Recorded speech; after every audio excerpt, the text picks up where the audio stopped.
चिड़ियों की चहचहाने की आवाज़ें, सूरज की पहली किरण शबनम पे पड़ने से पानी के वो कतरे जादुई मोतियों की तरह चमक रहे थे। बड़े भाई की शादी थी मगर हर तरफ रौनकें थी और उस घर का सबसे शरारती लड़का जनाब मिस्टर हन्नान हर किसी की नज़रों से बचते बचाते हुए भाग रहे थे। भाग क्यों रहे थे ये भी बता देता हूँ। जनाब को घर के काम करने से मौत नहीं बल्कि 3-4 मौतें एक साथ पड़ती थीं। काम चोर इतना कुछ ना पूछो।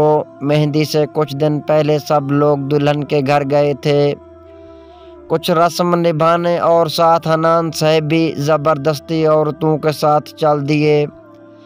हनान साहब वहाँ पहुँचे तो दौड़ते हुए होने वाली भाभी साहिबा के पास चले गए।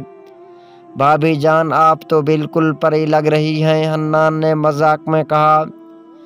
भाभी ने मुस्कुराकर कहा, हाँ अपने देवर की तरह। हन्नान की होने वाली भाभी सादिया जो बहुत खूबसूरत थी, यूं कह लो कि एक मोहब्बत में बनाई गई हो जैसे खूबसूरत परी हो। हनान होने वाली भाभी से बातें करता रहा, कभी शादी के बाद की प्लानिंग तो कभी अपने बड़े भाई के बारे में बताता रहा। भाई की ये आदत अच्छी है, ये बुरी आदत है। हनान साहब की भी एक सबसे छुपा कर रखी हुई मतलब चोरी चोरी वाले खाला की बेटी गर्लफ्रेंड थी।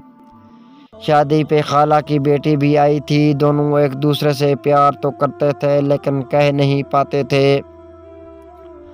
इशारों इशारों में बहुत कुछ कह देते एक दूसरे को, लेकिन जब बोलकर कुछ कहना पड़ता तो खामोश हो जाया करते थे। मेहंदी की रात थी, सब सज धज कर मेहंदी की तैयारी कर रहे थे। हर तरफ खुशियाँ अपनी खुशबू बखेर रही थी। हर तरफ समंदर की खामोश लहरों में एक दिलकश सी रवानगी थी। उधर मेहंदी की रस्म निभाई जा रही थी, दूसरी तरफ हनान साहब ने अपनी सारी की सारी हिम्मत करके खाला की बेटी का हाथ पकड़ा और कहने लगा, अब शाम मेरे साथ शादी करोगी। लो जी, इतना कहना था कि सब कज़न्स जो कमरे में छुपे बैठे थे उन्होंने शोर मचा दिया। बात मजाक मजाक में बड़ों को पता चली तो सब ने कहा ये भी अच्छा है, इधर बड़े भाई की शादी कर देते हैं। यहाँ उन दोनों की मंगनी। हन्नान बहुत खुश था, उसके दिल की धड़कनें मिल गई थीं। बारात का दिन था, सब बहुत खुश थे। रात देर से सोने की वजह से सब थोड़ा सा लेट उठे थे। हर तरफ गुलाब सजाए गए थे, हर चेहरा सितारों सा चमक रहा था। बारात का वक्त हुआ लेकिन दूल्हा कहीं मिल नहीं रहा था। सब कॉल कर रहे थे लेकिन नंबर भी बंद आ रहा था। सब परेशान हो गए। बारात का टाइम हो गया लेकिन दूल्हा कहाँ। शाम के 5 बज गए लेकिन दूल्हे का कुछ भी किसी को भी इल्म नहीं था।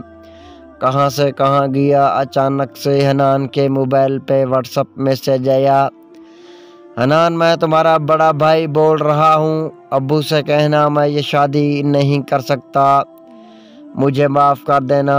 और आज तक हनान का बड़ा भाई नज़र नहीं आया।